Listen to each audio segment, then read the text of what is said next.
ചന്ദനമഴ അടക്കമുള്ള സീരിയലുകളിലൂടെയും big Boss Malayalam അടക്കമുള്ള reality ഷോകളിലൂടെയും പട്ടണത്തിൽ സുന്ദരൻ അടക്കമുള്ള സിനിമകളിലൂടെയും മിനി സ്ക്രീനിലും ബിഗ് സ്ക്രീനിലും സജീവമാണ് നടി Yamuna Rani. Big Boss Malayalam season 6-ലാണ് യമുന മത്സരിച്ചത്. അടുത്തിടെയായിരുന്നു താരത്തിൻ്റെ 50-ാം പിറന്നാൾ.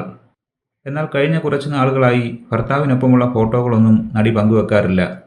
അതുകൊണ്ട് തന്നെ നടിയുടെ 2ാം വിവാഹവും തകർന്നുവോ, ഭർത്താവ് ദേവൻ എവിടെ എന്നുള്ള ചോദ്യങ്ങളെല്ലാം കമൻറ്റ് ബോക്സിൽ നിറയാനും ഊഹാപോഹങ്ങൾ കുത്തിനിറച്ചുള്ള വീഡിയോകളും വാർത്തകളും പ്രചരിക്കാൻ തുടങ്ങി.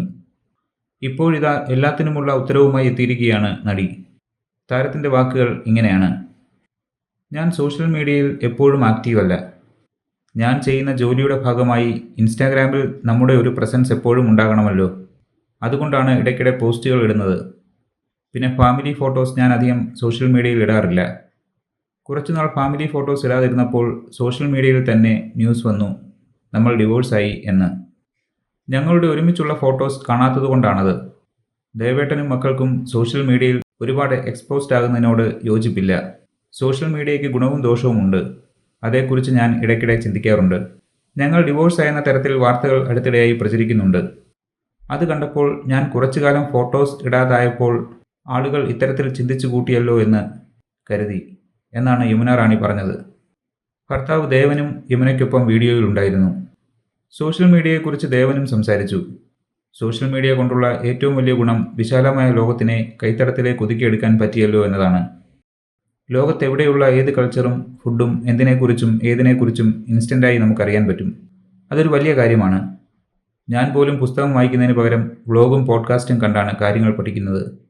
അതെല്ലാം സോഷ്യൽ മീഡിയ ഉള്ളത് കൊണ്ടാണ് നടക്കുന്നത്. അതുകൊണ്ട് തന്നെ സോഷ്യൽ മീഡിയയെ പൂർണ്ണമായും തള്ളിക്കളയാൻ പറ്റില്ല. പേഴ്സണൽ കാര്യങ്ങൾ സോഷ്യൽ മീഡിയയിൽ പറയാം, പക്ഷേ അത് മറ്റുള്ളവർക്ക് ഗുണം ചെയ്യുന്നതാകണം. അല്ലാതെ നമ്മൾ ബാത്റൂമിൽ പോയി കുളിച്ചു മുടിവെട്ടി എന്നതൊക്കെ പറയുന്നത് കുറച്ച് കൂടുതലാണ്. അതിൻ്റെ ആവശ്യമില്ലെന്നാണ് എനിക്ക് തോന്നിയിട്ടുള്ളത്. ആളുകളെ ഇൻസ്പയർ ചെയ്യുന്ന കാര്യങ്ങൾ പോസ്റ്റ് ചെയ്യുന്നതിൽ തെറ്റില്ല. പിന്നെ അൽഗോരിതത്തെക്കുറിച്ച് പറയുകയാണെങ്കിൽ നമ്മൾ ഏത് സബ്ജക്റ്റിൽ പിടിക്കുമോ അത് തന്നെ വന്നുകൊണ്ടിരിക്കും. അല്ലാതെ റൗണ്ടഡായ തരത്തിൽ ഇൻഫോർമേഷനല്ല കിട്ടിക്കൊണ്ടിരിക്കുന്നത്. ബയാസ്ഡായ ഇൻഫർമേഷനാണ്. സോഷ്യൽ മീഡിയയിൽ നിന്നും അഭിപ്രായം സ്വീകരിക്കുമ്പോൾ അത് ബയാസ്ഡ് ആണെന്ന് അതുകൊണ്ട് തന്നെ മനസ്സിലാക്കിക്കോണം. അല്ലെങ്കിൽ തെറ്റായ കൺക്ലൂഷനിലേക്ക് പോകും എന്നാണ് ദേവൻ പറഞ്ഞത്. 3 വർഷം മുമ്പായിരുന്നു യമുനയുടെ 2ാം വിവാഹം. വിവാഹം വലിയ വാർത്തയായിരുന്നു. ആദ്യ വിവാഹത്തിൽ ജനിച്ച 2 പെൺകുട്ടികൾ മുൻകൈയെടുത്താണ് യമുനയുടെ വിവാഹം നടത്തിയത്.